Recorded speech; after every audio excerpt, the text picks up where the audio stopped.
ఓం ఓం సహనా భవతు సహనౌ భునక్తు సహ వీర్యం కరవావహై తేజస్వినామధీతమస్తు మా విద్విషావహై.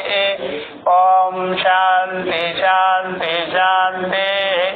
హరి ఓం శ్రీ గురుభ్యో నమః. హరి ఓం తత్సతు.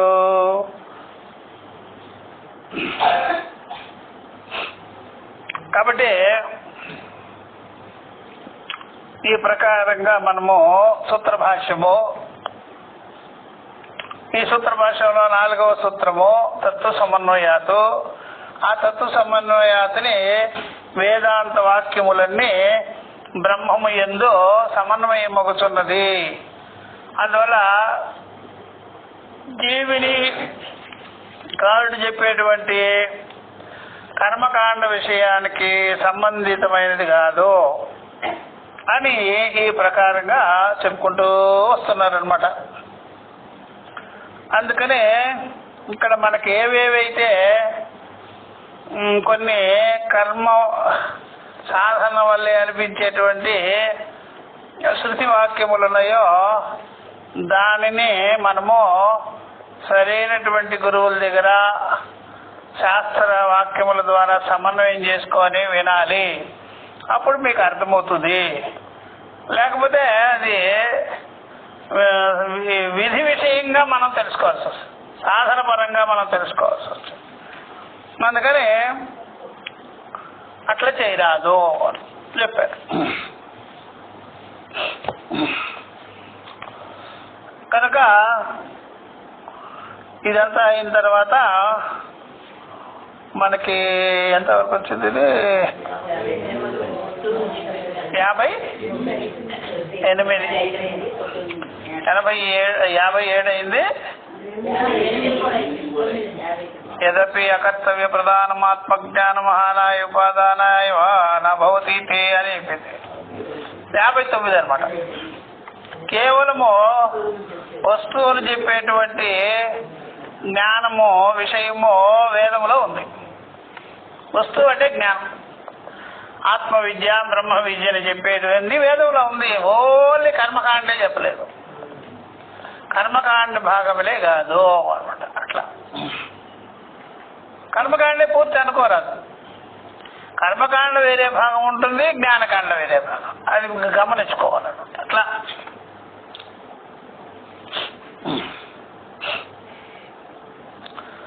ఈ విషయంలో చెప్తున్నారు. యదపి కేచిత్ ఆహుహో. కాబట్టి కొంతమంది ఈ రకంగా చెప్పుతుంటారు అంటారు. అయినప్పటికీ కొంతమంది ఇలాగా అంటుంటారు అని. ఏమని? అదే మొదట్లో చెప్పారు కదా, అతాతో ధర్మ జిజ్ఞాస ఆమ్నాయశ క్రియార్థత్వాత్ ఆనర్ధక్యం అదర్థాన. ఆమ్నాయమంతా వేదమంతా క్రియాపరమైనదే కానీ క్రియాపరమైనది లేని దానికి విలువ లేదు, అది అనర్థమైపోతుంది అన్నారు కదా. అదంతా కూడా జైమని మీమాంస కాదు. దానిని అనుసరించినటువంటి వాళ్ళు చెప్పాటి వాళ్ళ శిష్యులు అంతా కూడా శాబర స్వామి, కుమారుల భట్ట ఇట్లా పరంపరగా వచ్చేవాళ్ళు. ఆ దానిలోనే ఈ మండల మిశ్రుడు కూడా ఉండేవాడు, సురేశ్వరాచార్య. తర్వాత బ్రెయిన్ వాష్ చేసి బాగా ఇదంతా తప్పుల సిద్ధాంతం వారి శంకరాచార్యుల వారు తన శిష్యుడిగా చేసుకున్నారు. అట్లా అంతా వీళ్ళందరూ పరంపరలో ఉండేవారు. వాళ్ళు ఏమంటారు చెప్తున్నారు. ప్రవృత్తి నివృత్తి విధి తచ్చేష వ్యతిరేకేణ కేవల వస్తువాది వేద భాగ నాస్తి ఇది అని అన్నాడు. తత్నా అట్లా అనకూడదు. ప్రవృత్తి నివృత్తి విధి తచ్చేష వ్యతిరేకేణ కేవల వస్తువాది వేద భాగ నాస్తి ఇది అనమాట. ప్రవృత్తి నివృత్తి విధి, ప్రవృత్తి నివృత్తి అనే విధి దాని వల్ల కలిగేది. తచ్చేష దానివల్ల కలిగేది, దానివల్ల వచ్చేది, అట్లాగనమాట. అంటే ప్రవృత్తి నివృత్తి విధితో విధియుక్తమైన కర్మల వల్ల కలిగేటువంటిది అది. దానికి భిన్నంగా కేవలమైనటువంటి ఆత్మ విద్యనే బ్రహ్మ విద్యనే అంటారు. వస్తువు అది. ఆత్మ విద్యనే బ్రహ్మ విద్యనే చెప్పేటువంటి వేద భాగం అనేది లేదు అంటారు. ఇది కనిపిస్తుంది. ప్రవృత్తి నివృత్తి విధి తచ్చేష వ్యతిరేకేణ కేవల వస్తువాది వేద భాగ నాస్తి ఇది అన్నారు. ఇది చేత ఇట్లాగంటారా? తత్ నా అది సంభవం కాదు పట్పరేసి శంకర. అంటే ప్రవృత్తి నివృత్తుల వల్ల మనకి ఏదైతే ప్రాప్తమవుతుందో అంటే కర్మఫలము, సాధన ఫలము, అట్లాగా యజ్ఞ ఫలము, పూజా ఫలము, పూజ చేసిన తర్వాత మనకి వాడు శేష వస్త్రం ఇస్తాడు, సగం కొబ్బరికాయ ఇస్తాడు, కొబ్బరికాయ అట్లా ప్రసాదం పెడతారు, ఇట్లా ఇస్తారు కదా, ఆ టైపులో కర్మఫల విషయం. అలాగా అవే ఉంటాయి వేదంలో. కేవలం ఆత్మజ్ఞానం చెప్పేవి ఏమేమి ఉండవయ్యా అని వాదన. అట్లాంటిది ఏమీ లేదు. బ్రహ్మ విద్యని చెప్పేది, ఆత్మ విద్యని చెప్పేది ఉన్నది అని. అది ఎలాగా చెప్తారు? ఔపనిషదస్య పురుషస్య అనన్యశేషత్వాత్ యో అసౌ ఉపనిషత్సు ఏవాధిగతః పురుషః అసంసారీ బ్రహ్మస్వరూపః ఉత్పత్త్యాది చతుర్విధ ద్రవ్య విలక్షణః స్వప్రకరణస్థః అనన్యశేషః నా అసౌ నాస్తి ఇతి. సరే, ఇంతవరకు చెప్పుకొని ముందుకు పోతాం. తతనా అని చెప్పేసి ఔపనిషదస్య పురుషస్య అనన్యశేషత్వాతో ఇది ఒక వాక్యం. ఔపనిషదస్య ఉపనిషత్ పురుషుడు అంటే బ్రహ్మము ఆత్మ. ఉపనిషత్తులు అంటే ఉపనిషత్ గమ్య. ఉపనిషత్తుల్లో ఏం చెప్పారు? తత్వమసి, అయమాత్మ బ్రహ్మ, అహం బ్రహ్మాస్మి అని చెప్పారు. కాబట్టి ఉపనిషత్ పురుషుడు బ్రహ్మము, ఆత్మ చ బ్రహ్మ, ఈ ఆత్మ బ్రహ్మమైంది.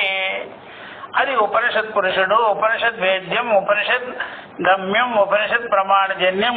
ఉపనిషత్తు ప్రమాణముల ద్వారా తెలుసుకునేటువంటిది ఆత్మ బ్రహ్మమని ఇంకెక్కడ పురాణాల్లో కనిపించదు.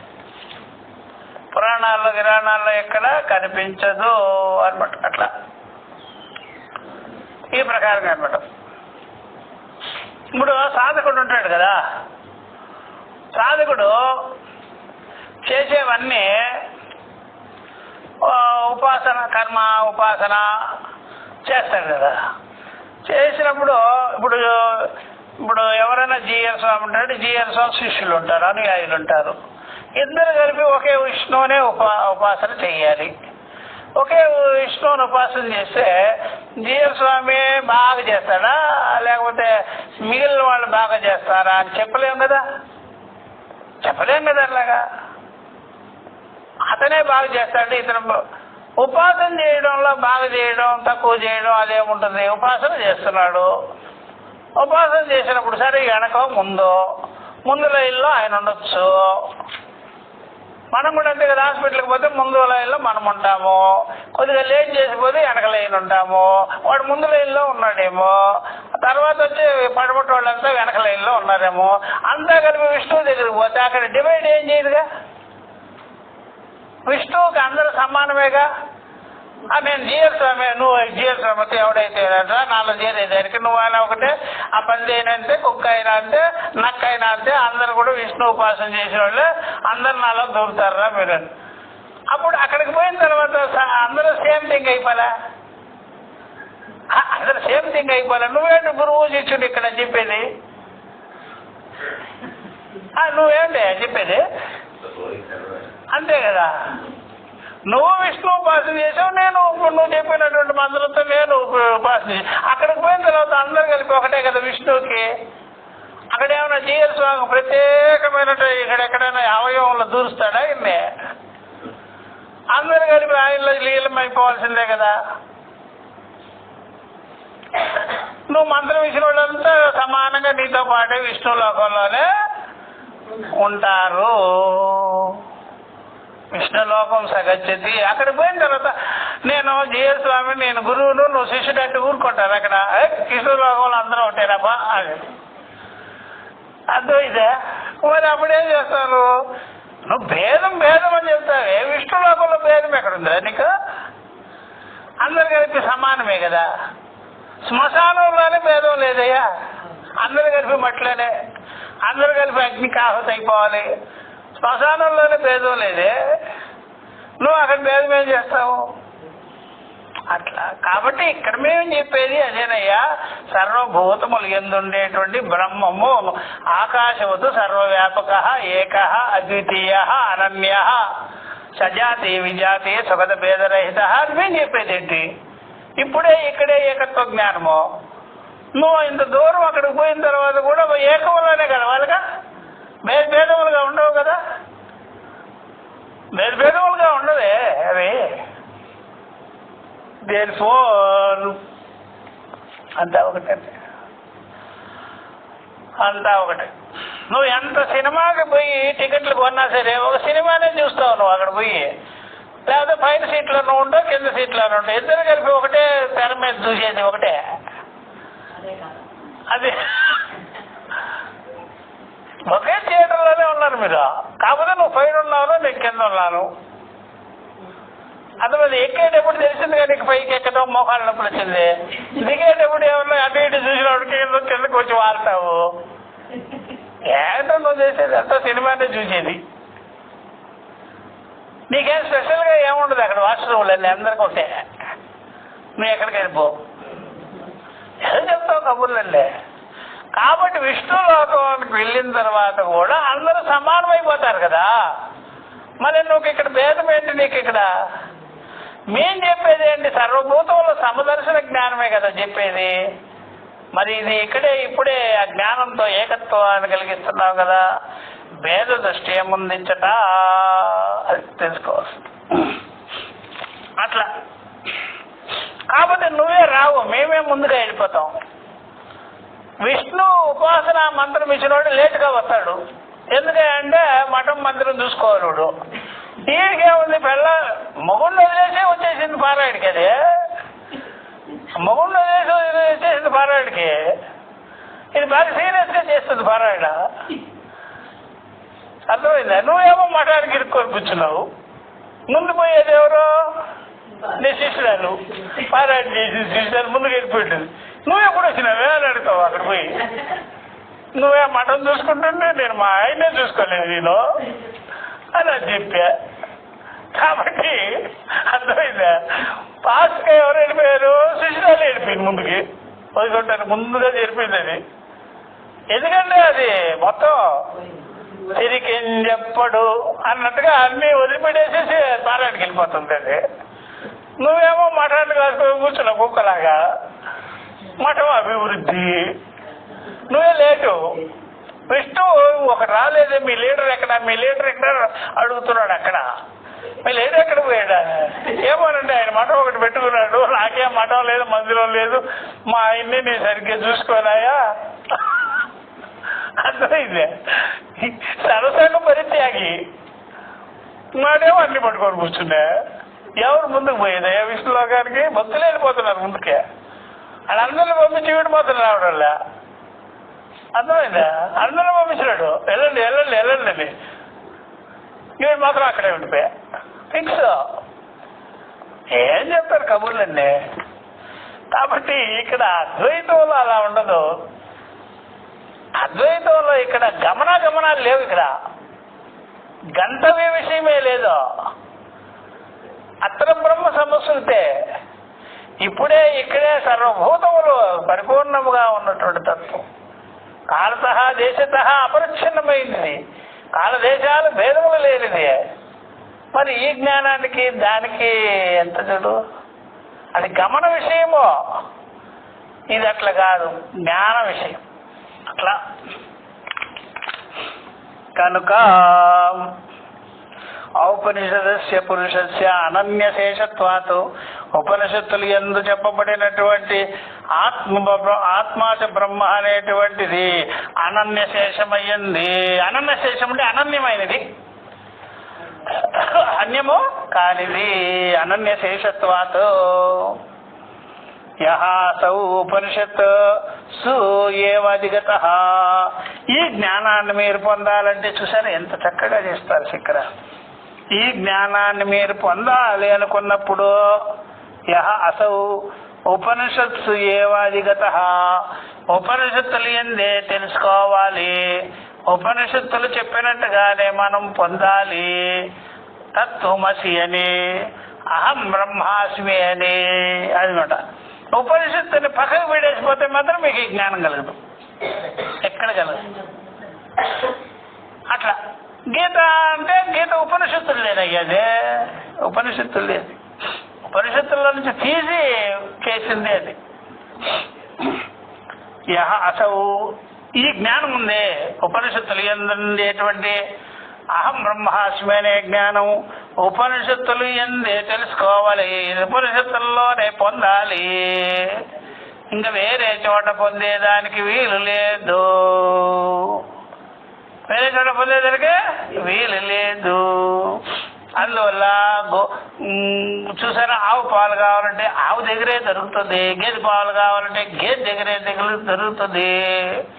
అట్లాగా ఆత్మాచ బ్రహ్మ అనేది, అహం బ్రహ్మాస్మి అనేది ఉపనిషత్తుల దగ్గరే దొరుకుతుంది, అన్యత్ర దొరకదు.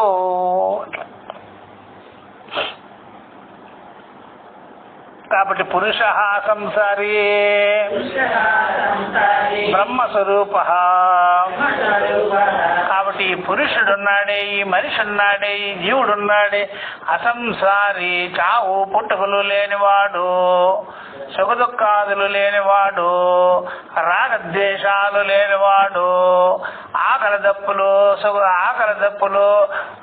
శోకమోహాదులు, చావు పుట్టుకలు వగైరా లేనివాడు. దేర్ఫోర్ అసంసారి బ్రహ్మస్వరూప, బ్రహ్మస్వరూపుడై ఉన్నాడు. ఎవరా? ఈ పురుషుడు, ఈ మనిషి అన్నమాట. చూసారా? మరి ఇంకా చెప్తారు, ఉత్పాద్యాది చతుర్విధ ద్రవ్య విలక్షణ. కాబట్టి ఉత్పత్తి, ఆప్య, సంస్కార్య, వికార్య అనేటువంటి పదార్థ లక్షణములకు విలక్షణమైనది. చూసారా? ఉత్పత్తి, ఆప్య, సంస్కార్య, వికార్య అనే పదార్థములు అంటే ద్రవ్య విషయాలు, ఇట్లా పాలు, పెరుగు అట్లాంటి విషయాలు, అలా కొండ, మట్టి ఇలాంటి విషయాలు, ఆ విషయాలకి ఇది విలక్షణమై ఉన్నది జ్ఞానము. అంటే ఈ యొక్క పంచభూత ద్రవ్య విషయాలు కాదు, పంచభూత ద్రవ్య విషయములు కాదు, నామరూప విషయాలు కాదు అని చెప్పేసి. ఉత్పాద్యాది చతుర్విధ ద్రవ్య విలక్షణమై ఉన్నది. సప్రకరణ సహానన్యశేష,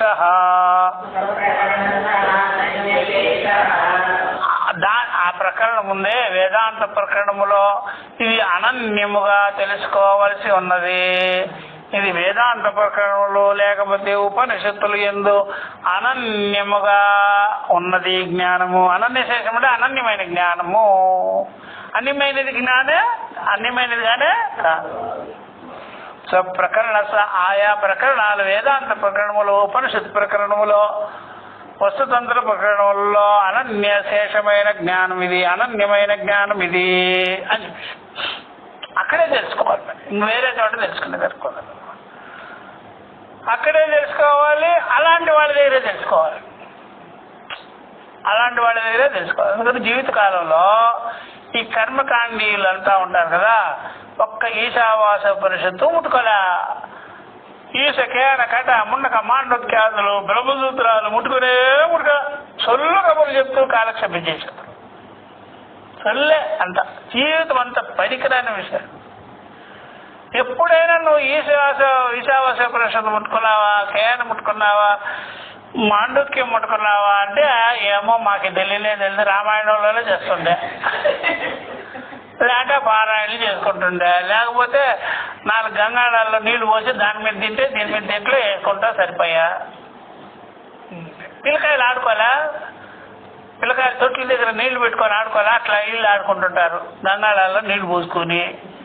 అదొక ఉపాసన, అదొక కర్మకాండ. ఇవే సరిపోయా వీళ్ళకి. వంట సామాగ్రితో సరి వీళ్ళకి జ్ఞానంతో పనే పాట ఏమి లేదు.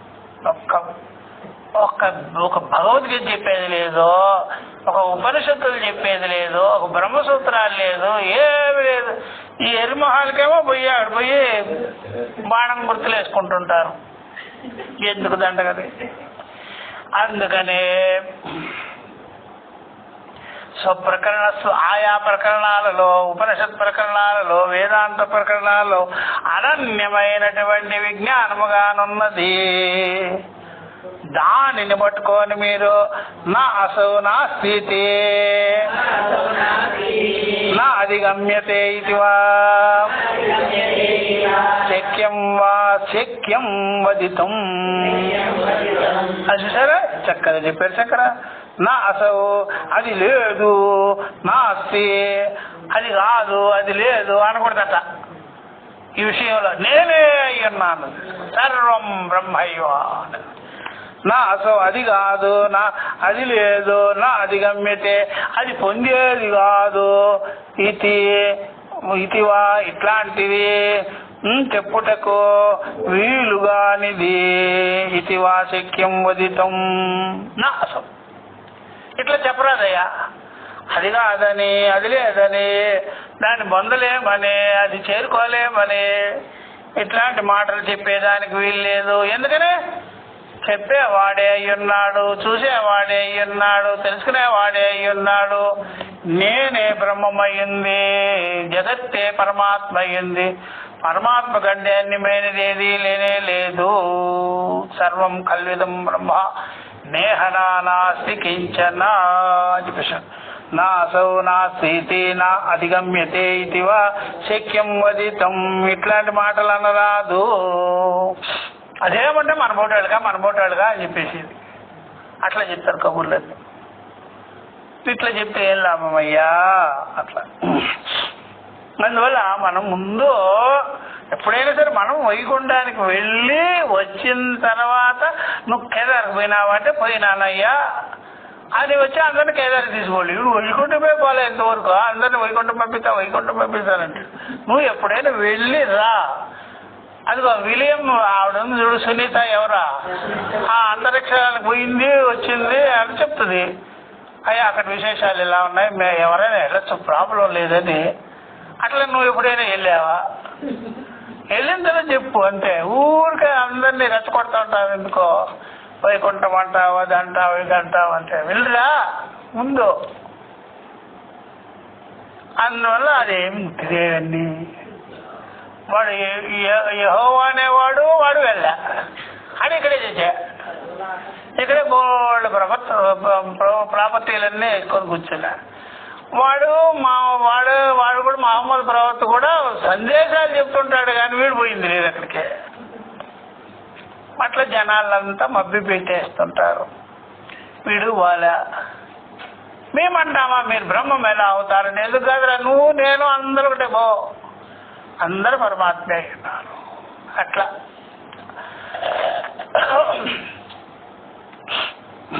కాబట్టి స ఏష నేతి నేతి ఇది ఆత్మా ఇది ఆత్మశబ్దాత్ అనాత్మ ఆత్మనస్య ప్రత్యాఖ్యాతుం అశక్యత్వాత్ యః ఏవ నిరాకర్త తస్య ఏవ ఆత్మత్వాత్.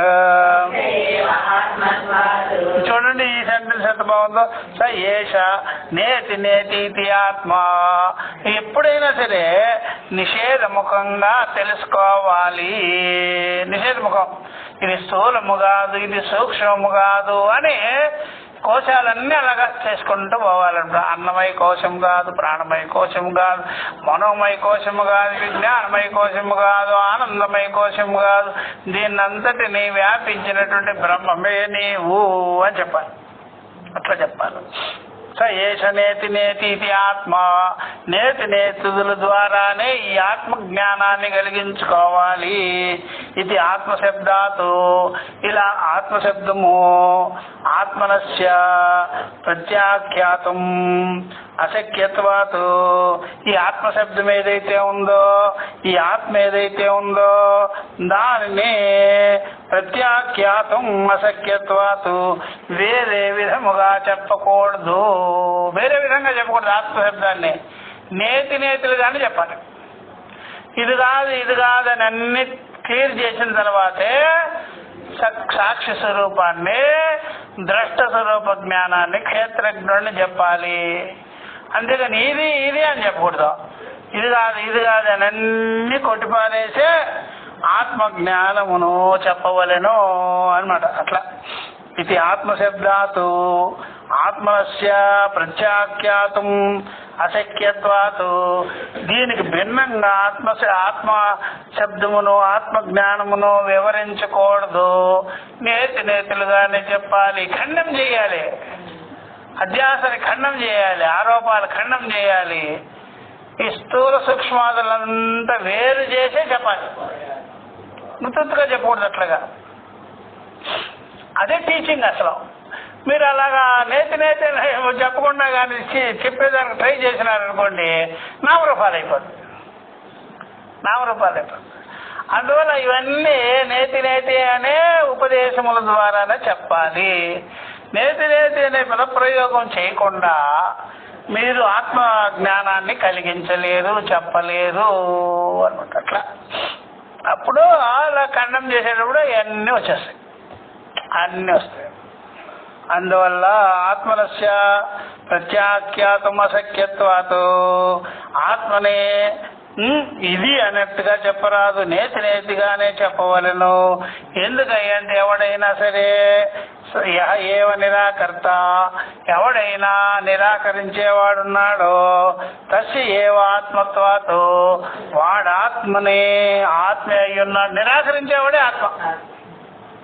ఇది కాదన్నాడా వాడు ఆత్మే, ఇది కాదన్నాడా వాడు ఆత్మే. ఇది కాదు ఇది కాదనేవాడే ఆత్మ. ఇది ఇది అనేవాడు ఆత్మ కాదు. ఇది కాదు ఇది కాదనేవాడే ఆత్మ. దేహేంద్రియాలని ఇది కాదన్నాడు ఆత్మ. అలాగే మనోబుద్ధ్యాదులు కాదన్నాడు ఆత్మ. కాబట్టి చెప్పేవాడే ఆత్మ అయ్యున్నాడు, నిరాకరించేవాడే ఆత్మ అయ్యున్నాడు అన్నమాట. ఏవ నిరాకర్త, ఎవడు నిరాకరణ చేస్తున్నాడో వాడి యొక్క స్వరూపమే ఆత్మ అన్నది. తస్య ఏవాత్మత్వాత, ఇట్లాగా మనం అర్థం చేసుకోవాలి. ఏవ నిరాకర్త తస్య ఏవాత్మత్వాత అని చెప్పేసి మళ్ళీ ఏమంటున్నారు చూడండి. నను ఆత్మ అహం ప్రత్యయ విషయత్వాత్ ఉపనిషత్సు ఏవ విజ్ఞాయతః విజ్ఞాయతే ఇతి అనుపపన్నం. ఇప్పుడు పూర్వపక్షి అడుగుతున్నాడు. పూర్వపక్షి ఈ ప్రకారంగా నన్ను ఆత్మ అహం ప్రత్యయ విషయత్వాతో అన్నారు. అయితే మీరు ఆత్మని అహం ప్రత్యయ విషయం అన్నారు కదా పూర్వము. ఉపనిషత్సు ఏవ విజ్ఞాయతే ఇది అంటున్నారే, ఇది సంభవము కాదు అంటాడు. అహం ప్రత్యయ విషయం అన్నారు కదా, నేను అనే తలంపే తలంపునకు విషయముగా, నేను అనే తలంపు నాకు విషయం అయిపోతుంది. నేను అనేది ఆత్మ, నేనుగా తెలుసుకోవచ్చు ఆత్మని. మరి నేనుగా తెలుసుకోవచ్చు కదా. అహం ప్రతి విషయత్వాత ఆత్మ అని చెప్పినప్పుడు ఉపనిషత్తుల ద్వారానే, ఉపనిషత్తులు ఎందునే తెలుసుకోవాలి ఆత్మ విజ్ఞానాన్ని అని ఎందుకంటారు. ఇక్కడ నేనని చెప్తున్నారు కదా, అది అట్లా అర్థమైందా? ఇట్లా అడుగుతున్నాడు పూర్వపక్షం. బ్లడ్ నా దగ్గర ఉన్నప్పుడు నేను అక్కడికి ఎందుకు పోవాలి? బ్లడ్ నా దగ్గర ఉంది కదా, బ్లడ్ నా దగ్గర ఉన్న డయాగ్నోస్ దగ్గరికి ఎందుకు పోవాలి? నేను బ్లడ్ టెస్టింగ్కి ఎందుకు పోవాలి? ఏమే సూది పట్టరా నాకే నా బ్లడ్ నా ఇష్టం, నేను వాడి దగ్గరికి ఎందుకు పోవాలి? నా బ్లడ్ తీసుకొని నేననేది ఆత్మ అయినప్పుడు నేను ఉపనిషత్తుల్లో ఎందుకు చూడాలి? నేననేదే నేనుగా ఉంది ఆత్మ, అది ఉపనిషత్తుల్లోనే తొంగి చూడు. ఈ నేననే క్లారిటీ ఉపనిషత్తుల దగ్గర ఉంది, నీ బ్లడ్ అనే క్లారిటీ వాడి దగ్గర ఉంది. అర్థమైందా? ఇట్లా అడ్డదిడ్డమైన ప్రశ్నలు అయితే మన దగ్గర కూడా ఉంది. అర్థమైందా? బ్లడ్ వాడి దగ్గర పెట్టుకొని వాడికి ఎందుకు చూపించాలి? నేను వాడి దగ్గరే చూపించాలరా, వాడు బాగా చదువుకున్నాడు, నీ బ్లడ్ గురించే చదువుకున్నాడు, విదేశాలకు పోయాడు, వాడు బోర్డు చదివాడు, నీ బ్లడ్ కోసమే చదివాడు. అందువల్ల ఈ నేను గురించి చెప్పేదే ఉపనిషత్తు అయ్యా, నా బ్లడ్ గురించి చెప్పేదే వాడు డయాగ్నోస్ అయ్యా. ఇప్పుడు చెప్పురా, చెప్పు. నా చెయ్యేందుకు డాక్టర్ పద్ధతి పట్టుకోవాలి? మా ఆయనే పట్టుకుంటాడు కదా, పట్టుకో. మీ ఆయనే పట్టుకో, నీ చెయ్యిని మీ ఆయనే పట్టుకో, చూసేస్తాను బాగా పల్స్ ఎలా ఆడుతున్నాయి చెప్తాడా? ఎవరిదే ఇయ్యాలా చెయ్య? మీ ఆయనే పట్టుకోమంటా చెయ్యి, చెప్పేస్తాడు, ఏమో చెప్తాడు. ఎవరు పట్టుకోవాలా? వాళ్ళు పట్టుకోవాలి. వాడేమో పల్స్ గురించి చూస్తున్నాడు, మీ ఆయన పట్టుకుని చెయ్యి, అది వేరే చెయ్యి. అర్థమైందా? నువ్వు ఎవరికి ఇవ్వాలి చెయ్యి? నీ రోగం తెలుసుకోవాలంటే ఎవరికి ఇవ్వాలి చెయ్యి? మీ ఆయనకి కాదు ఇవ్వాల్సిందే, డాక్టర్కి. రోగ నిర్ధారణ చేయాలంటే నీ బ్లడ్ ఎవరికి ఇవ్వాలి? దోమకు కాదు ఇచ్చేది, దోమకు కాదు నీ బ్లడ్ ఇచ్చేది. దోమకి ఇస్తే ఏం చేస్తుంది అది? ఏం చెప్తావు? కాబట్టి నేను గురించి చెప్పేది పురాణాల్లో 9 చూసినావు అనుకో, అర్థం లేదు అక్కడ. పురాణాల్లో 9 చూడు, లేకపోతే మీ అత్తగారికి చెప్పు నేనంటే ఏమంటాడు, నువ్వు ఆ దున్నపోతావు నాకు తెలుసు కదే అంటే మీ అత్తగారు చెప్పేసింది, డయాగ్నోస్ చేసేసింది. నేనంటే ఎవరంటే నేను గురించి నాకెందుకు తెలిసే, నువ్వు ఎట్లాంటిదానో నాకు తెలుసా అని చెప్పేస్తుంది. ఆ నేను గురించి ఉపనిషత్తుల దగ్గర చెప్తే పరిపూర్ణంగా చెప్తావు. నువ్వు పోయి మీ అత్తగారిని అడుగుతావు, మీ ఆయన్ని అడుగుతావు, నేనంటే ఏమిటండి వాళ్ళకి తెలుసు ఆల్రెడీ నువ్వు ఎట్లాంటి దాని అని. అర్థమైందా? వాళ్ళంతా రాగద్వేషాలతో చెప్తారు నేను గురించే. అదే ఉపనిషత్తుల దగ్గర కూడా రాగద్వేషాలకు అతీతంగా, 3 గుణాలకు అతీతంగా, పంచభూతాలకు అతీతంగా, పంచకోశాలకు అతీతంగా, కాలదేశములకు అతీతంగా చెప్తుంది నేను గురించి. దాని దగ్గరికి పోవాలి. కానీ మీరు ఎవరి దగ్గరికి పోతే రాయి ఇదేం రాయి అంటే వజ్రాన్ని పట్టుకొని ఏం రాయి అంటే ఎవడొకడు ఏం రాయలేదులే నాకు, నీకు 1000 రూపాయలు ఇస్తారంటాడు. అదే వాడు సేటు పట్టుకెళ్ళి బొంబాయిలోకి వెళ్ళి 1,00,000 రూపాయలు అమ్ముకుంటాడు. తేడాలు ఉంటాయి. కాబట్టి నేను గురించి శోధించవలసింది ఎక్కడ? ఉపనిషత్తుల్లో చెప్తారు దాని క్లారిటీ. నా గురించి నేనంటే నాకు తెలుదా అంటే నీకేం తెలుసు? నేనంటే దేహేంద్రియ ధర్మాలని పోల్చుకొని చెప్తావు, నువ్వు గుణాలను పోలుస్తావు, కోశాలను పోలుస్తావు, రాగద్వేషాలను పోలుస్తావు. అదొక పరీక్ష అది. అందువల్ల ఆ యొక్క ఉపనిషత్తు గురువుల దగ్గరికి పో. శ్రోత్రియుడు బ్రహ్మనిష్ఠుడు ఆయన చెప్తాడు. ఆయన కూడా ఉపనిషత్తులు అధ్యయనం చేసిన వాడే. ఉపనిషత్తు డైరెక్ట్ గా నేను మాట్లాడదు, గురువు ద్వారా మాట్లాడేది.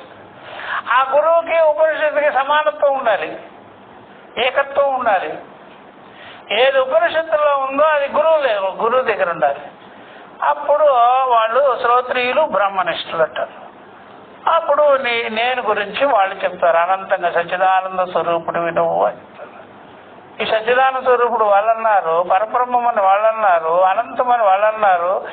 మీ బంధువులు ఒక్క మాట రాదే మీ గురించి, అన్ని తిట్టివే. అర్థమైతే నేనంటే బంధువులు అడిగితే మళ్ళీ చెప్తారు కదా, ఏమని చెప్తారు. కాబట్టి ఈ ప్రకారంగా మన బ్లడ్ గురించి చూసుకోవాలంటే అక్కడికి పోవాలి, డయాగ్నోస్ దగ్గర పోవాలి. అలాగే నేను గురించి విచారించుకోవాలి, యథార్థ జ్ఞానం తెలుసుకోవాలంటే ఉపనిషత్ గురువుల దగ్గరికి వెళ్ళాలి.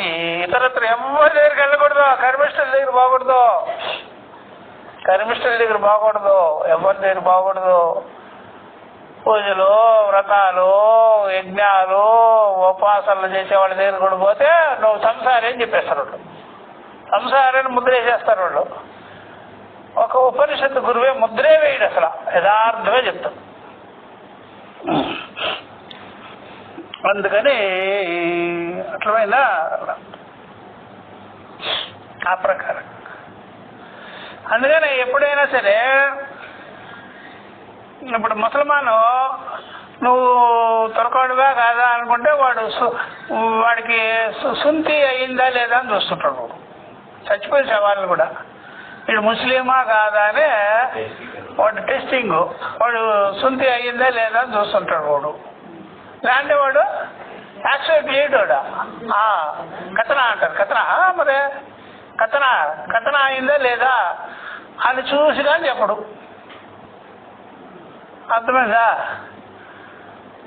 వైష్ణవులు ఏం చేశారు, చక్రాంకితాలు ఉన్నాయో ఏం చేస్తారు వీళ్ళు, వీళ్ళు చక్రాంకితాలు ఉన్నాయో లేవో అని చూస్తుంటారు.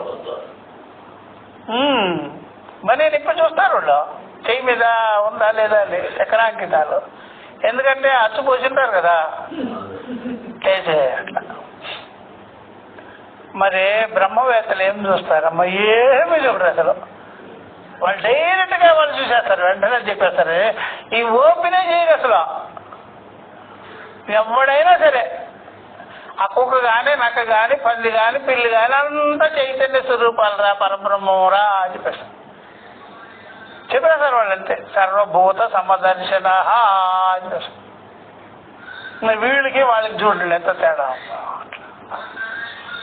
అదే జ్ఞానాన్ని చెప్తారు. కనుక చూసారా ఆ ప్రకారం.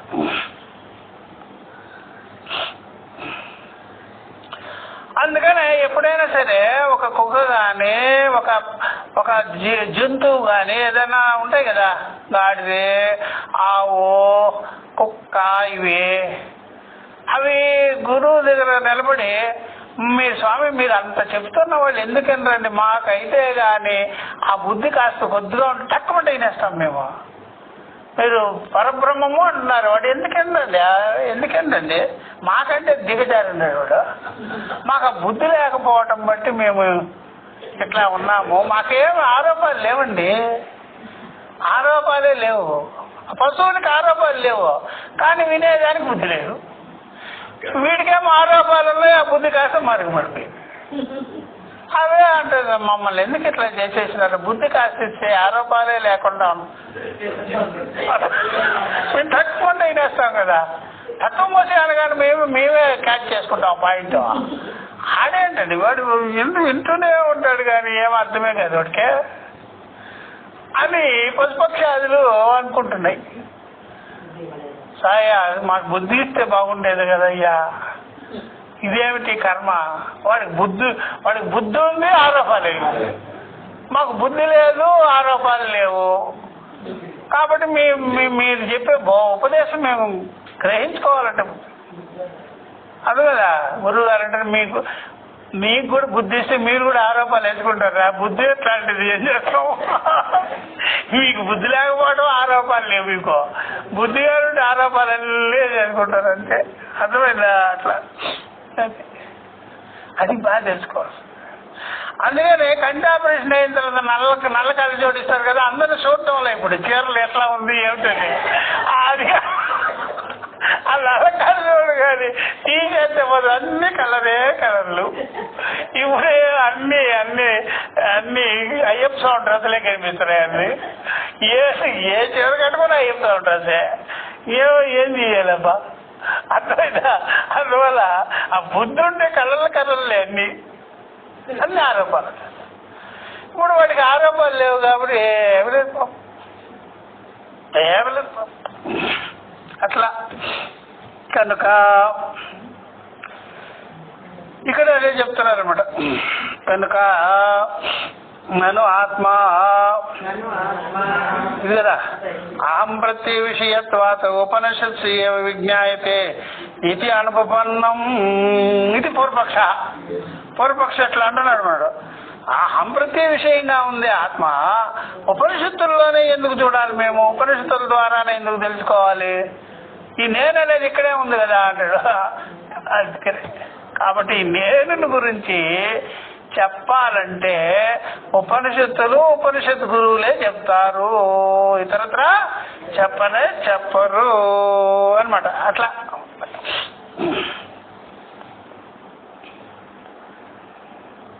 నా అట్లా అనద్దుయ్యా, అట్లా అనద్దు అని చెప్తాను పూర్వపక్షకి. నా తత్సాక్షిత్వేన ప్రత్యుక్తత్వాత్, ఇది అండర్లైన్ చేయాలి. నా అట్లా అనద్దు. ఎందుకని అంటే చెప్తున్నారు, తత్ అహం ప్రత్యయ సాక్షిత్వేన ప్రత్యుక్తత్వాత్. తత్ అంటే అహం ప్రత్యయం, అహం ప్రత్యయానికి సాక్షిగా ఉన్నదని చెప్పి ఉన్నారు ఉపనిషత్తుల్లో. ఉపనిషత్తుల్లో అహం ప్రత్యయానికి, అహంకారానికి, బుద్ధి యందు ఉండేటువంటి అహంకారానికి, దేహేంద్రియ సంఘాత అభిమాన రూపమైనటువంటి అహంకారానికే సాక్షిగా ఉన్నదని ప్రతి ఉక్తత్వాతో చెప్పబడి ఉన్నది ఉపనిషత్తుల్లో. ఇంకెక్కడ అలాంటి ఉపదేశము కనిపించదు. అట్లా సరే, ఎంత క్లియర్గా ఉంది. అహం ప్రత్యయానికే సాక్షి. అహం ప్రత్యయం ద్వారా తెలుసుకోవాలి మీరు. కానీ అహం ప్రత్యయం ద్వారా తెలుసుకోవాలంటే ఉపనిషత్తులు జరుపుకోవాలి. అప్పుడు ఉపనిషత్తులు ఏం చేస్తాయంటే నేతి అన్ని రిమూవ్ చేసేది. చేసేటప్పటికి ఏమవుతుంది, అహంకారం కూడా వెళ్ళిపోతుంది. నేతిలో అహంకారం కూడా వెళ్ళిపోతుంది. వెళ్ళిపోయేటప్పుడు కేవలం శుద్ధ చైతన్యమే మిగులుతుంది, అహం బ్రహ్మాస్మి. అట్లా కాబట్టి ఉపనిషత్తుల దగ్గరికి పోవాలి, వేరే చోటకి పోకూడదు, వేరే సబ్జెక్టుల దగ్గరికి వెళ్ళకూడదు, పురాణాల దగ్గరకు పోకూడదు, యోగ శాస్త్రం దగ్గరకు పోకూడదు, ఇంకా ఎటువంటి సాధన సాధ్యాలు ఉండే చోటకి వెళ్ళకూడదు. ఓన్లీ వస్తుతంత్రాన్ని చెప్పేటువంటి ఆ తత్వం దగ్గరికే వెళ్ళాలి. ఆ తత్వం దగ్గరికే వెళ్ళాలి, వేరే చోటకి వెళ్ళకూడదు. ఎందుకని అక్కడ అహం ప్రత్యయానికే సాక్షిగా ఉన్నదని చెప్పుతున్నారు. అహం ప్రత్యయానికే అది చెప్తున్నాడు. నహి అహం ప్రత్యయ విషయ కర్తృవ్యతిరేకేణ తత్సాక్షి సర్వభూతస్థః సమః ఏకః కూటస్థ నిత్యః పురుషః విధికాండే తర్కసమయే వా కేనచిద్ అధిగతః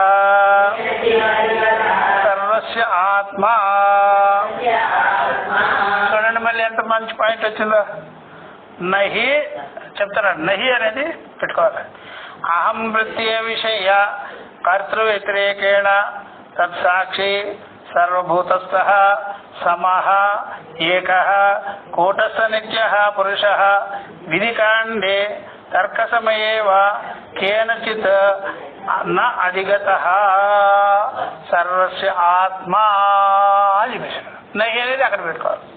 చెప్తున్నాను చూడండి, అహం ప్రత్యయ విషయానికి భిన్నంగా, అహం ప్రత్యయ విషయమైనటువంటి కర్తకి భిన్నంగా తత్సాక్షి, ఆ యొక్క అహం ప్రత్యయానికి సాక్షిగా ఉండేది సర్వభూతస్థః, సర్వభూతములు యందు సాక్షి చైతన్యముగా ఉండేటువంటిది. సమః, అందరిలో సమమైన, ఏకమైన, రెండవది కాకుండా కూటస్థమైన నిత్యమైన పురుషుడు ఆత్మ బ్రహ్మము విధికాండలో గాని కర్మకాండలో గాని తర్క వితర్కాలు చేసేటువంటి శాస్త్రముల యందు గాని తర్క వితర్కములు చేసేటువంటి శాస్త్ర విషయముల యందు ఆ విషయముల చేత గాని కేనచితో ఎవరి ద్వారా కూడా అధిగతము అవ్వనే అవ్వదు, ఎవరు తెలుసుకోలేరు. ఎందుకంటే అందరికీ అది ఆత్మగా ఉన్నది, అందరికీ ఆత్మస్వరూపమై ఉన్నది. చూడండి మళ్ళా అహం ప్రత్యయ విషయానికి భిన్నంగా చూసారా, అహం ప్రత్యయ విషయానికి భిన్నంగా లేదు ఆత్మ, సాక్షి అయిన ఆత్మ కర్తకి భిన్నంగా కూడా లేదు. తత్సాక్షి ఆత్మ అది సర్వభూతముల యందు ఉన్నది, సమముగానున్నది, ఏకముగానున్నది, కూటస్థముగానున్నది, నిత్యముగానున్నది.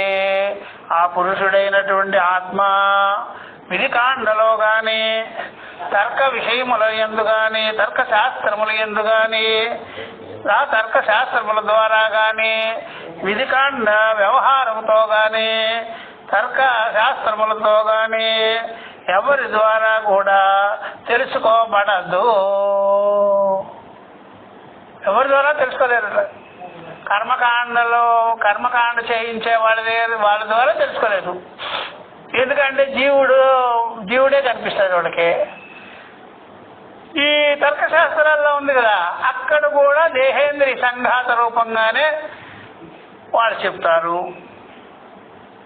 దేహేంద్రియ సంఘాతంగానే చెప్తారు తర్క శాస్త్రజ్ఞులు.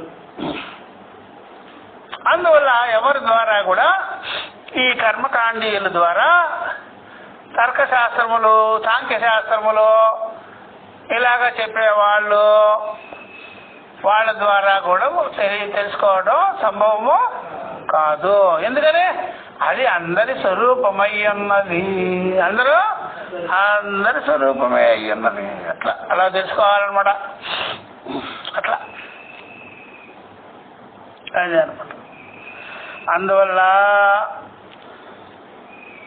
సరేనా నా అధిగత అని చెప్పేసి ఆం ప్రత్యయ విషయ కర్తృ వ్యతిరేకేణ తత్సాక్షి అస్తి సర్వభూతస్థ సమః ఏకః కూటస్థ నిత్యః పురుషః. విధికాండలో గాని తర్క విషయముల ద్వారా గాని ఎవరి ద్వారా తెలుసుకోవడం అనేది సంభవమే కాదు. ఎందుకయ్యా అంటే అందరి స్వరూపమే అయ్యున్నది అన్నమాట. ఇది చక్కగా చెప్పేశారు. అందుకని ఆం ప్రత్యయానికి భిన్నంగా లేదు, కర్తకి కూడా భిన్నంగా లేదు. అది వాటికి సాక్షిగానే ఉంది, వాటి యొక్క స్వరూపమే అయ్యింది. సర్వభూతములు ఎందు సమముగానున్నది, ఏకముగానున్నది, కూటస్థమైన స్వరూపమై ఉన్నది.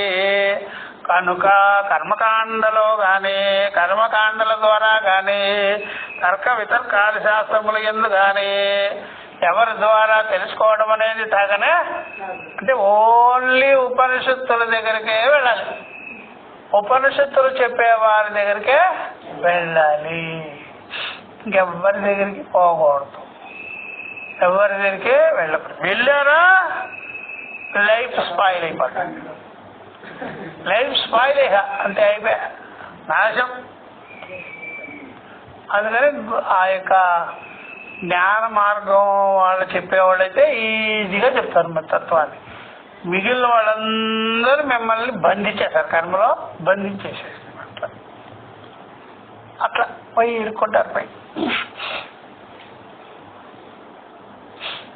అతః స కేనచిత్ ప్రత్యాఖ్యాతుం శక్యః విధిశేషత్వం వా నేతుం ఆత్మత్వాదేవ చ సర్వేషాం న హేయః నాపి ఉపాదేయః. అది ఇంత క్లియర్గా చెప్పారు. అతః కాబట్టి కనుక సహ ఆత్మ సహ బ్రహ్మ కేనచిత్తు ఎవ్వరి ద్వారా కూడా చెప్పుటకు అలివి కాదు, ఎవరు పడితే వాళ్ళు చెప్పేది కాదు. కేనచిత్తు ప్రత్యాఖ్యాతం శక్య నశక్య, ఎవరు పడితే వాళ్ళు చెప్పే విషయాలు కాదయ్యా, అది ఒకానొక గురువే. అందుకని ఉపదేక్షంతి జ్ఞానం జ్ఞానిన తత్వదర్శిన ఆచార్యవాన్ పురుషో వేద. ఎందుకు చెప్పారు ఆ మాటలు? ఎవరు పడితే ఎక్కడ పడితే దొరికే విషయాలు కాదు. కంటి డాక్టరు 100 మంది ఉండొచ్చు, అట్లాగా హార్ట్ ఆపరేషన్ చేసేవాళ్ళు 100 మంది ఉండొచ్చు. దాంట్లో మీరు ఏదో ఫిల్టర్ చేసుకొని వాళ్ళు వెళ్ళి చెప్పిందే కానీ మీరు మాత్రం వెళ్ళి మా అక్క చెప్పింది, మా చెల్లి చెప్పింది, మా బంధువు చెప్పింది అనే కదా వాడి దగ్గరికి పోయేది. చెప్పండి, మీరేమన్నా ముందుగానే చూపించినారా? నలుగురు మాట అంటారు, వాళ్ళ మీద మీకు మంచి ఒపీనియన్ ఉంటే ఓకే ఓకే ఓకే అంతేనా కదా? మీకు ఎలా తెలుసు? మీరు అడగాలని చెప్తారుగా మీరు. మా చెల్లి చెప్పింది, మా అక్క చెప్పింది, మా బంధువు చెప్పాడు, వాడు చెప్పాడు, వీడు చెప్పాడు అనే కదా దూరేది. చెప్పు. ఒక చీర కూడా ఓన్గా సెలెక్ట్ చేయలేదు మీరు, పక్కన ఇంకో దాన్ని తీసుకెళ్తారు, బాగుంది బాగుంది అని చెప్తుంది. అది నువ్వు ఓన్గా తీసుకెళ్ళి చూద్దాం, చూద్దాం తీసుకో తీసుకోరు. అంత దమ్ము ధైర్యం ఎక్కడుంది నీకు? ఓన్గా సెలెక్ట్ చేయవే చూద్దాము. చేయదు, అది ఎవరెవరు తీసుకెళ్ళిపోతారు. పని పిల్ల అయినా సరే అయ్యే బాగుందా దానికి ఏం తెలుసు? బాగుంది అంటుంది. నీకేమనేది దూస్తావు. నీకు ప్రపంచంలో ఎవరో ఒకరు అంట ఉండి బాగుంది బాగుంది అని చెప్పేవాళ్ళు కావాలి. భట్రాజులు ఓవర్గా సెలక్షన్ చేసినావు, ఏదో చెప్పు. ఆ దేవుడు మంచోడేనా అని అడుగుతావు. దేవుడు కూడా చెప్పు, నీ ఓన్గా చెప్పమ్మా, ఓన్గా చెప్పు. నీకు లేదు ఆ దమ్ము ధైర్యంలే, నీకు అసలు నీకు నిస్వార్థమే లేదు, త్యాగమే లేదు. పోతే బానమ్మా, నా ఒపీనియన్ ప్రకారమే నేను సెలెక్ట్ చేసుకుంటాను ఒక వస్తువు అని చెప్పు, నువ్వు చూద్దాం. బాగుందా బాగుందని పక్కన వాళ్ళు అడగడం. ఎవరు లేదనుకోండి కొనేవాళ్ళు ఇది బాగుందంటారా అని అంటే అమ్మేవాళ్ళు అడగడం. వాడికి ఏముంది, ఏదో చేయాలి కావాలిగా పట్టేస్తాడు వాడు అంతేవాడు. ఏది ఎక్కువ ఖర్చు అవ్వడం లేదో దాని గురించి చెప్తాడు, ఇది తీసుకోండి బాగుందా అంత. అవునా? నువ్వు ఓన్గా సెలెక్ట్ చేసుకోవాలంటే పోతే పోనీ అనే మైండ్ ఉండాలి. పోతే పని నా ఓన్గా నేను సెలెక్ట్ చేసుకో, అది లేదు కాబట్టి వాళ్ళని వెళ్ళి అడుగుతూ కూర్చుంటావు. అట్లా బ్రహ్మ విద్య ఎట్లా కాదు, నీ అంతట నీవే తెలుసుకోవాలి. వాళ్ళు వెళ్ళి చెప్పేది కాదు, అందుకని నీ ఓన్గా ఆత్మానాత్మ వివేకం చేసుకొని పోవాలి. వాళ్ళు చెప్పారు వీళ్ళు చెప్పారు ఉండదు అట్లా. కాబట్టి అత సహా కేనచిత్ ప్రత్యాఖ్యాతం శక్య, ఎవరి ద్వారా ఇది చెప్పుటకు వీలు కాదు. విధిశేషత్వం వా నేతం, కర్మజన్యమైన విషయాలు కూడా, విధిశేషం అంటే కర్మజన్యం, విధిశేషం అంటే కర్మజన్యం. కర్మజన్యమైన విషయాలు కూడా కాదు, కర్మ సాధ్యం కూడా కాదు, సాధన సాధ్య విషయాలు కూడా కాదు. నేతం ఎందుకని సార్ అట్లాగా? సర్వేషాం ఆత్మత్వాదేవచ, ఆత్మత్వాదేవచ సర్వేషాం, అందరి ఆత్మస్వరూపమై ఉన్నది కనుక దాని గురించి ఒకటి చెప్పవలసిన పనేముంది? అట్లా అందరి ఆత్మస్వరూపమయ్యా, అది మీద బాగా తెలుసుకోవచ్చు. నా హేయ నాపి ఉపాధేయ.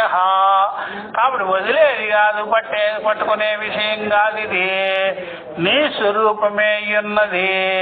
నీ స్వరూపమే, వదిలేది కాదు, పట్టుకునేది కాదు, నీ స్వరూపమే. కాబట్టి ఇక నువ్వు ఏముంది దాంట్లో ఎవరిని అడుగుతావు? నువ్వు వదిలేది కాదు, పట్టుకునేది కాదు, నీ స్వరూపమే అయిందయ్యా.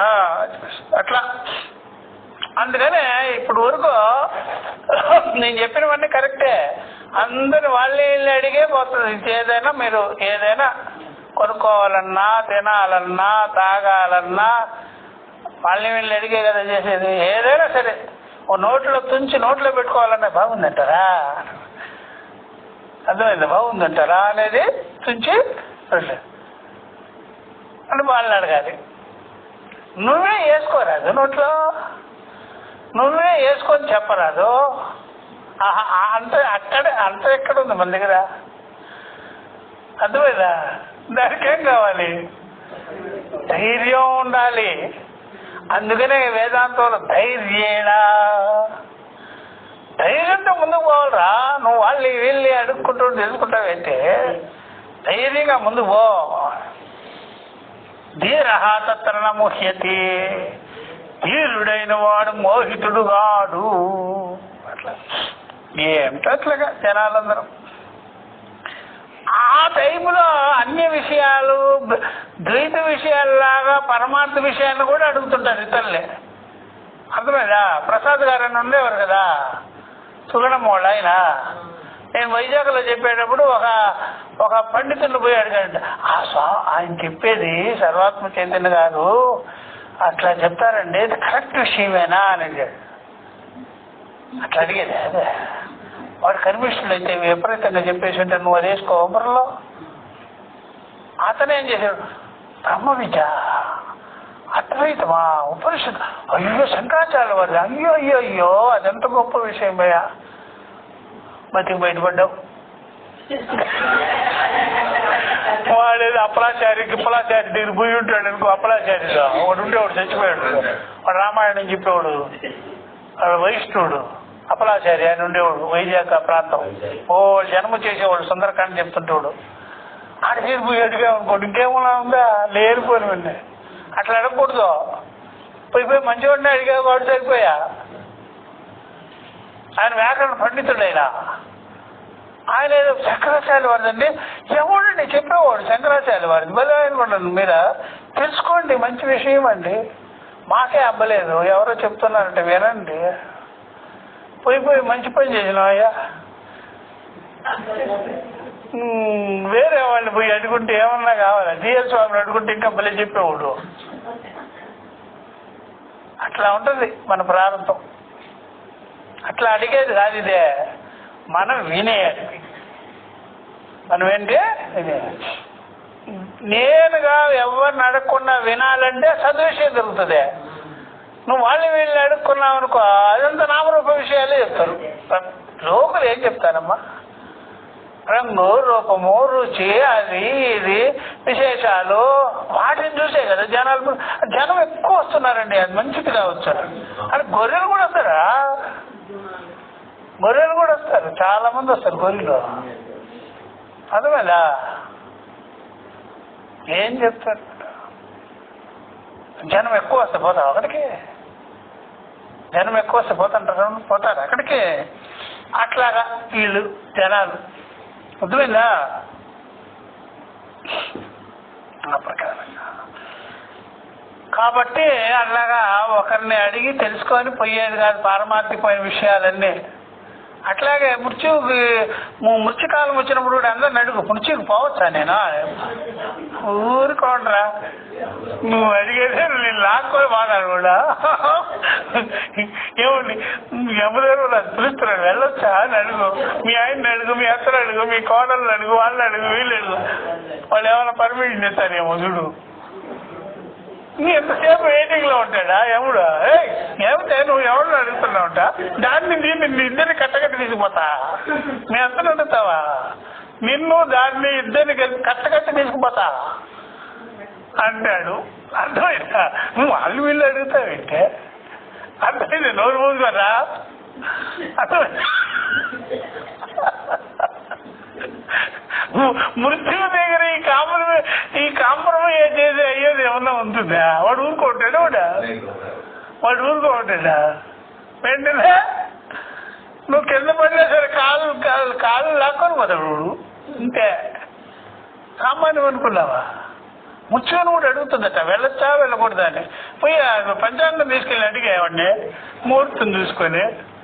కనేది కూడా అడుగుతుంటారు, ముహూర్తం కనొచ్చా కనకూడదా? డాక్టర్ గారు కొద్దిగా డబ్బులు ఇచ్చేసి ఏమంటే మంచి ముహూర్తంలో కనేటట్టుగా చేయండి అని వాడు కూడా డబ్బులు ఇస్తుంటారు. అట్లా మృత్యువు కూడా డబ్బులు ఇచ్చేసి ముహూర్తం చూసి తీసిపోవాలంటే వాడు ఊరుకోండి. ముహూర్తమా గీర్తమా రాకపోతాడు, అంతే అంతే కింద పడేసి. ఏం చెప్తున్నావు? అర్థమైందా? అందుకని ఒకరిని అడిగే పని మోక్షానికి ఒకరిని అడిగే పనిలే, మృత్యువుకి ఒకరిని అడిగే పని సరాసరి వెళ్ళిపోవడం అంతే. మోక్ష జ్ఞానం కావాలంటే ఎవరికి చెప్పే పనిలే. చెప్తూ కూర్చున్నావు అనుకో, ఏమంటే మీ ఆయన అడిగిపోయా బ్రహ్మ విద్య తెలుసుకునేదా? అదే బ్రహ్మ విద్య ఏముంది అని చెప్పి. బ్రహ్మ విద్య మీ ఆయన్ని అడుగుతావా? పోయే చేరుకునేదానికి అడుగు, ఇంకా స్థలం కొనేదానికి అడుగు. బ్రహ్మ విద్యకు పోవాలా వద్దని మీ ఆయన అడిగాడు, ఒకేసారి చెప్తాడు. ఏమని? వద్దులేవో.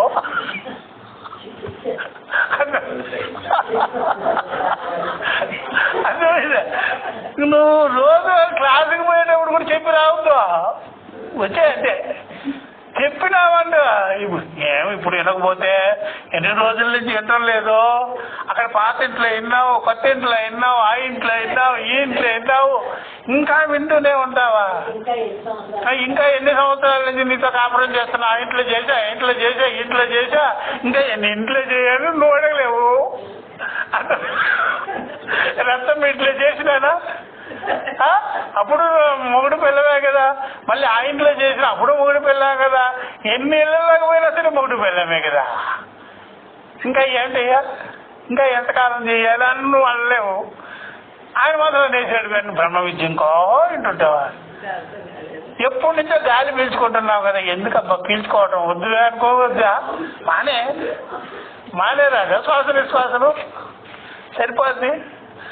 అందుకని ఎవరిని అడిగేది కాదు, మృత్యువు అడిగేది కాదు, బ్రహ్మ విద్య మోక్ష విషయం కూడా అడిగేది తనంతటి తాను ప్రయత్నం చేసుకోవడం. ఎవరిని అడిగే పని లేదు. అందుకని వాళ్ళని అయ్యప్ప గురించి అయినా అడగచ్చు. ఇరుముడు కట్టుకోనా? కట్టుకో అంటారు. బ్రహ్మ విద్య వద్దు అంటారు. బ్రహ్మ విద్యకి వద్దు, ఇరుముడు కట్టుకునేదానికే కట్టుకో.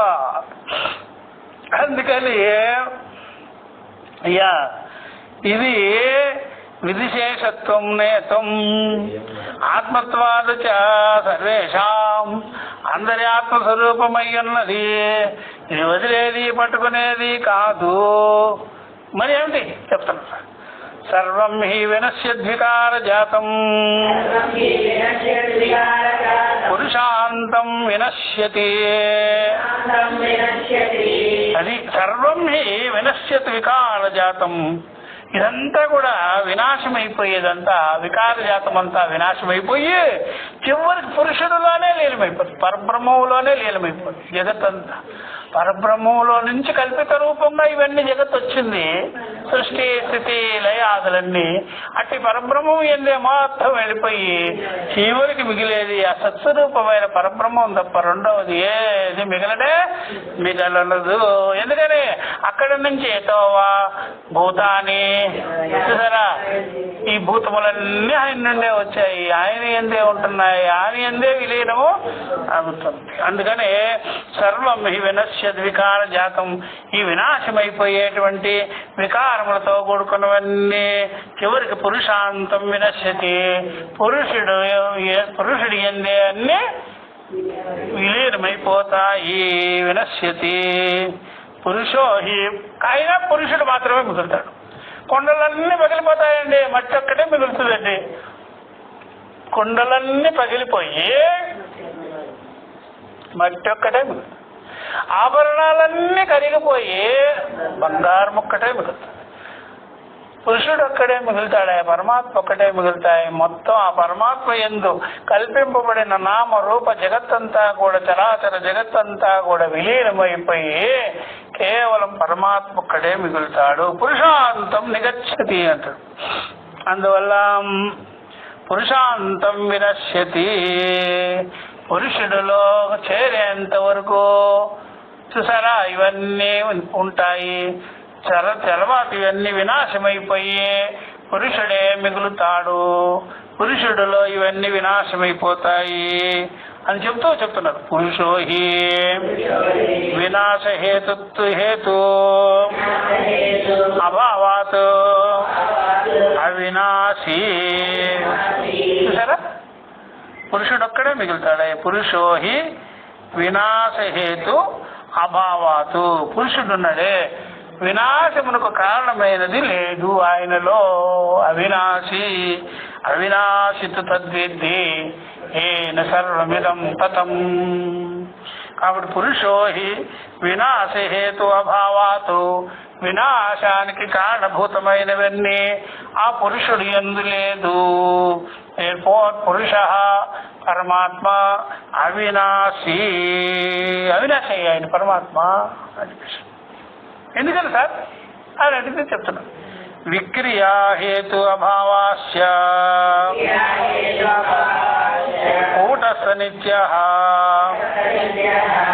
విక్రియా హేతు వికారాలకి కారణభూతమైనది ఆయనలో లేదు, పురుషుడిలో లేదు. ఎందుకని నామరూపరహితుడు, నిరవయుడు, నిత్యుడు, అజన్మ, పుట్టుకే లేనివాడు, నామరూపాలు లేదు, అవయవాలే లేదు.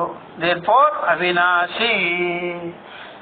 విక్రియా హేతు అభావాస్య, విక్రియలకి కారణభూతమైనటువంటి అవయవాది నామరూపాలు ఉపాధులు లేనే లేవు గనుక చూసారా ఆయన కూటస్థ నిత్య.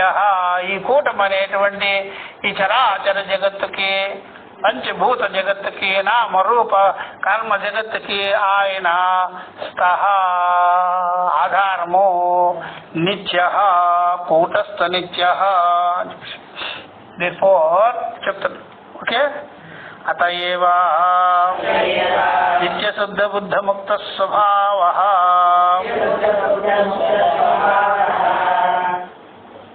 చెప్పేవాళ్ళు ఇట్లా చెప్పేటప్పుడు పరోక్షంగా చెప్పకూడదు, అపరోక్షంగా చెప్పాలి, అపరోక్షంగా వినాలి. నా స్వరూపం అంటే నా యొక్క బుద్ధ్యాది ఇంద్రియాలన్నీ వినాశం అయిపోతాయి. నా యొక్క సాక్షిత్వం ఉందే ద్రష్ట అవినాశం. ఇదే పురుషుడు, ఇదే సర్వభూతములు యందు పురుషైనాథ పురుష. ఈ పురం అనే నవద్వార పురము ఎందుండేవాడు. కాబట్టి ఈయనే నిత్య శుద్ధ బుద్ధ ముక్త స్వభావ.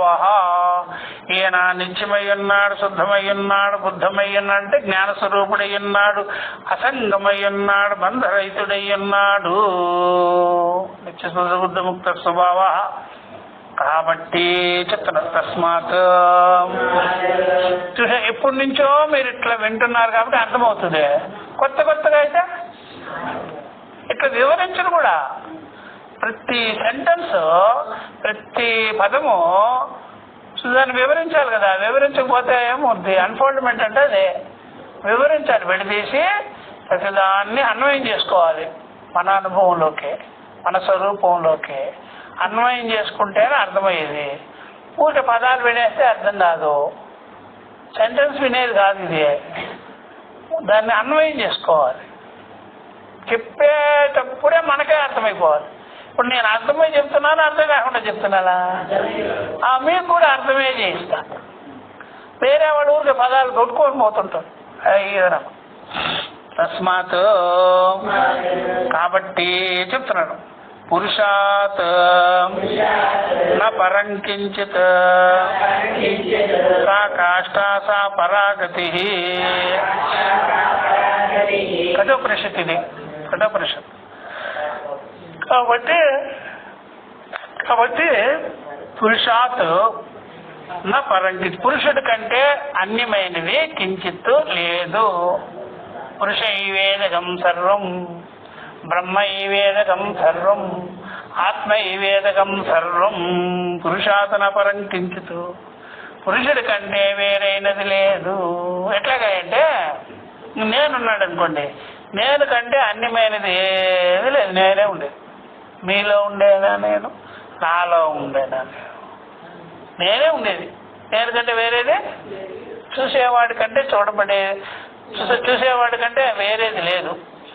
మరి వేరేది ఉంది కదా స్వామి అన్నారు. నేను చెప్తేనే కదా ఉంది. చూసేవాడు చెప్తే వేరేది ఉందా? చూసేవాడు చెప్పకపోతే ఉందా?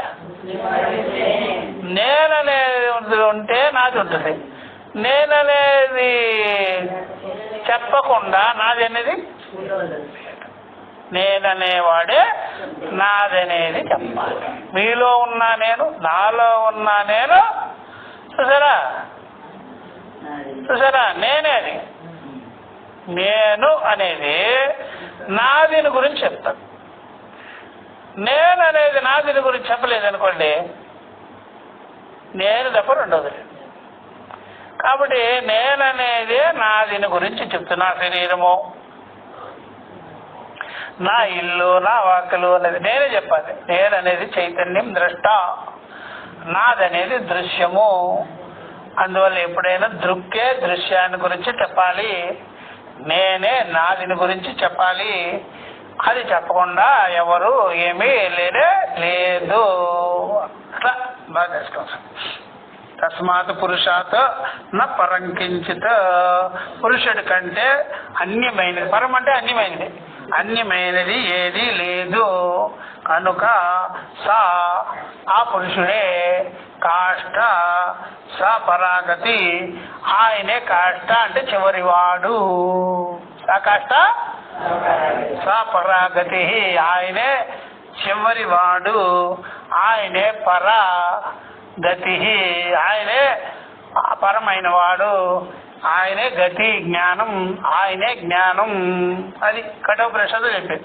సా కాష్ట సా పరాగతి అన్నమాట. కాష్ట చివరిది. సా కాష్ట సా పరాగతి అనమాట. అట్లా ఇప్పుడు మనము కొన్ని విషయాల్లో తెలియదు మనకి. ఇప్పుడు ఎక్కడైనా సరే భూమిలో వజ్రాలు ఎక్కడి నుంచి వస్తాయి? భూములు, వజ్రాలు, రాళ్ళు, బంగారము, వెండి, ఇవన్నీ ఏమో కాదు. ఈ ఏవేవైతే కట్టెలు గిట్టెలు అన్ని లోపల పోయి చేరిపోయి ఉంటుంది కదా, కొంతకాలం అయ్యేటప్పటికి 1000 సంవత్సరాలు, 10,000 సంవత్సరాలు, 1,00,000 సంవత్సరాలు అయ్యేటప్పటికి వజ్రాలు అయిపోతాయి. ఇప్పుడు విదేశాల్లో పెట్రోల్ ఎందుకు దొరుకుతాయి, క్రూడ్ ఆయిల్ ఎందుకు దొరుకుతాయి అంటే మనుషులందరూ, జంతువులంతా లోపల పోయి ఇరుక్కొని పోయి ఉంటారు భూమిలో. అవి కుళ్ళి కుళ్ళి కుళ్ళి కుళ్ళి కుళ్ళి అంటే ఎంతమంది చెప్పినారో ఎదవలో. అక్కడ అరబ్ దేశాల్లో ఎంతమంది కొట్టుకు వచ్చినారో కానీ ఒంటెలు, మనుషులు అందరూ లోపలికి పోయి ఉంటారు. ఆ లోపలికి పోయి అర్థమైందా? అందుకనే వాళ్ళకి పాత పెట్టే లక్షణాలు, ఆ ఎడారి వాళ్ళకంతా పాత పెట్టే లక్షణాలు ఇంకా ఉన్నాయి.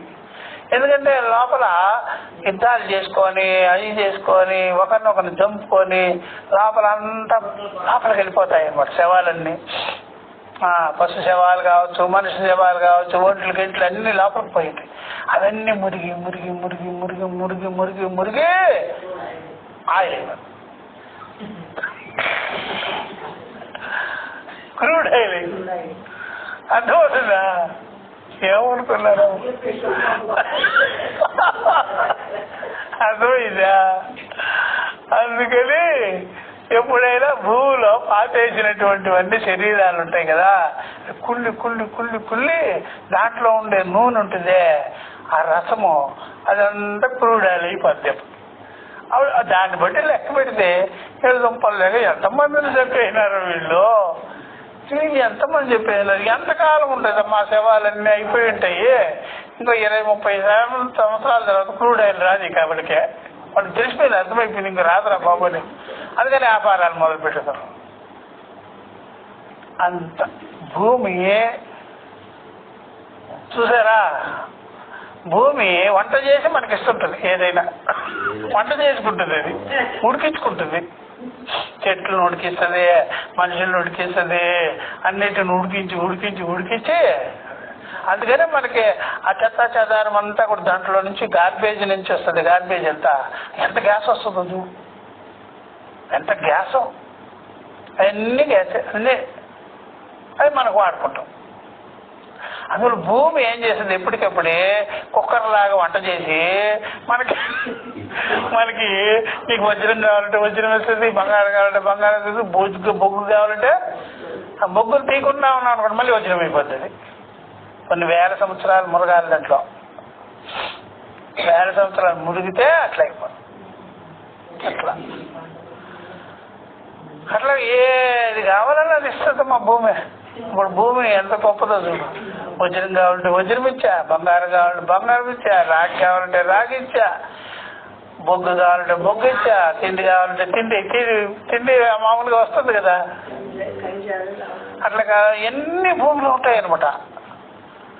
ఆ మనుషులు అంతమందిని చంపేసి అక్కడ అరబ్ దేశాల్లోనే ఎందుకు మనుషులు అంటే అక్కడ అంతమందిని చంపేసినారు పూర్వం. అంతమంది చంపితే కానీ ఆ కురుడు ఆయన ఎందుకు వస్తుందమ్మా? లేకపోతే అంతమంది ఆ భూమిలో ఉండిపోయినారనమాట. శవాలన్నీ అవి మురిగి దారగా ఏర్పడిపోతాయి ఆయిల్. మీరేమనుకునేవారు?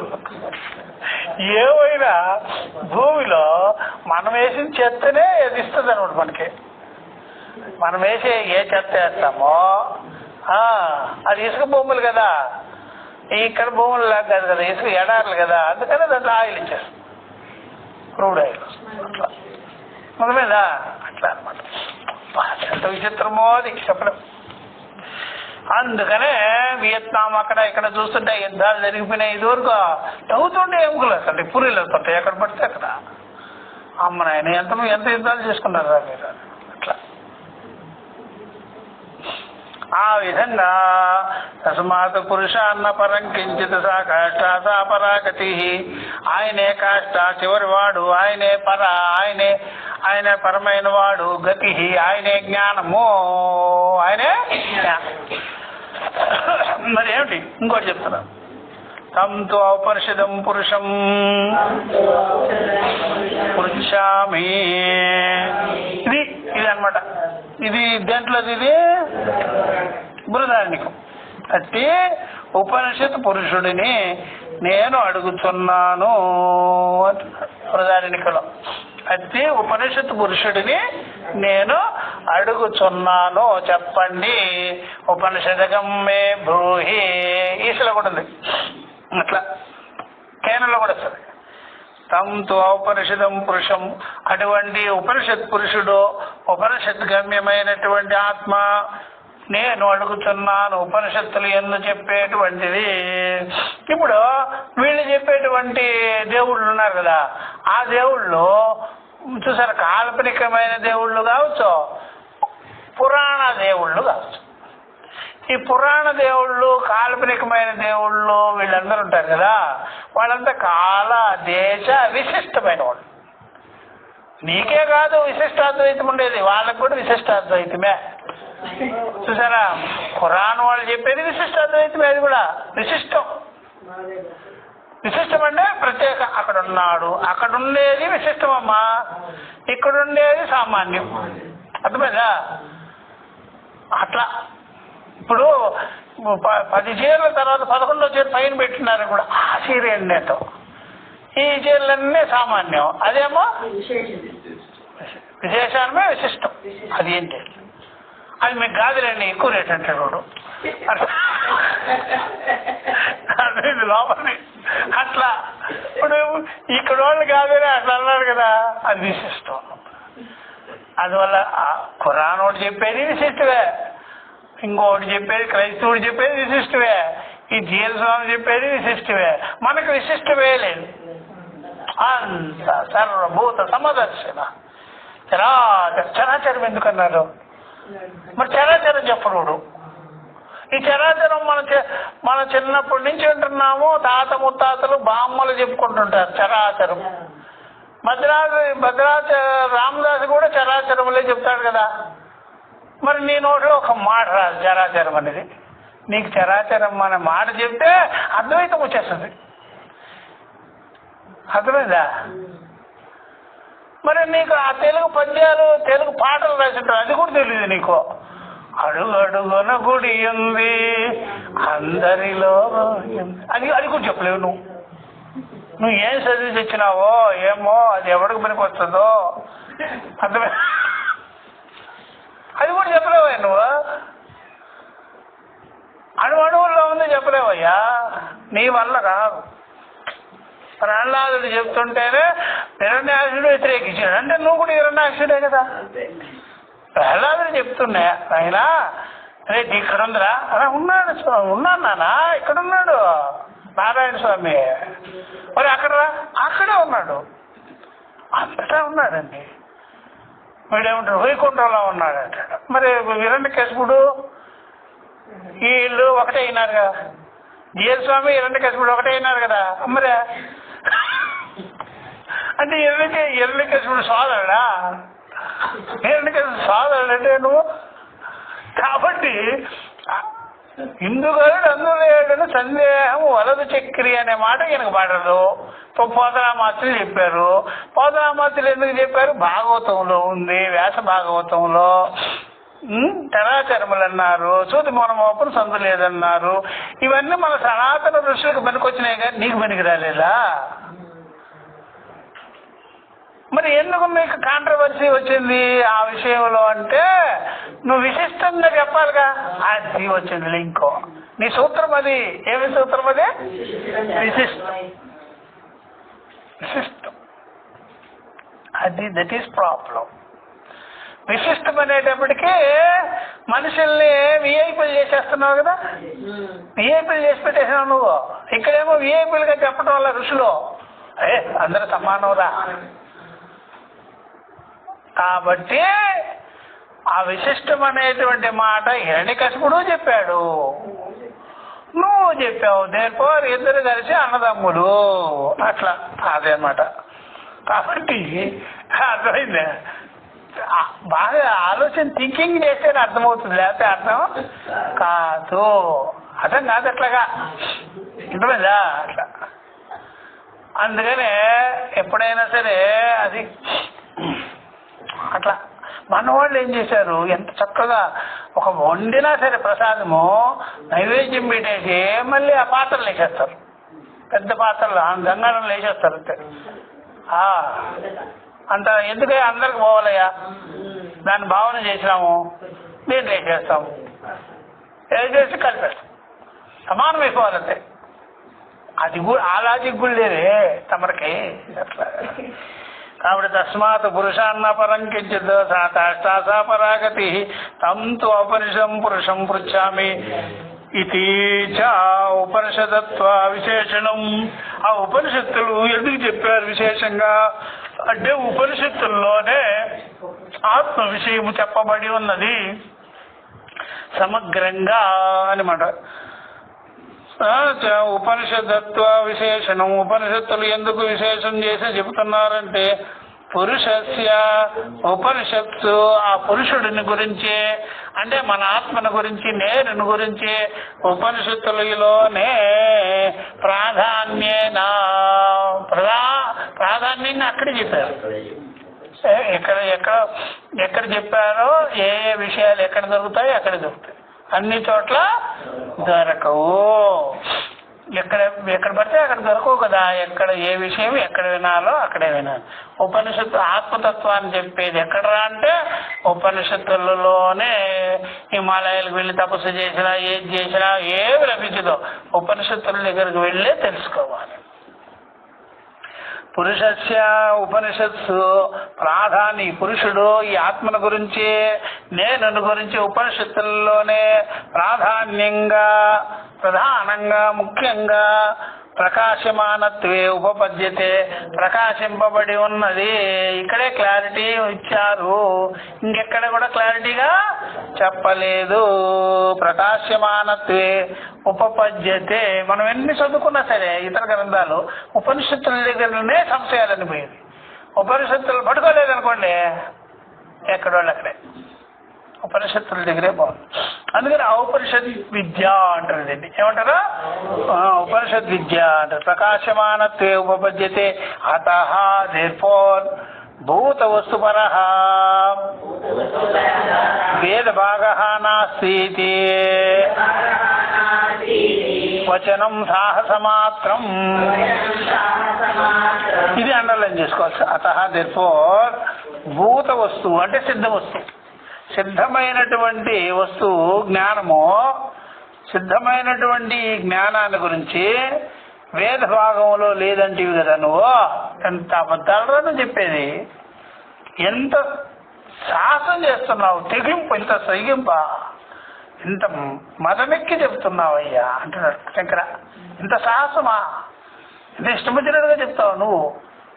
ఉపనిషత్తుల్లోనే లేవు, వేద భాగమే కాదు, బ్రహ్మ ఈ యొక్క ఆత్మ విద్య అంటే ఎక్కడ ఎత్తుకోవాలి మేము?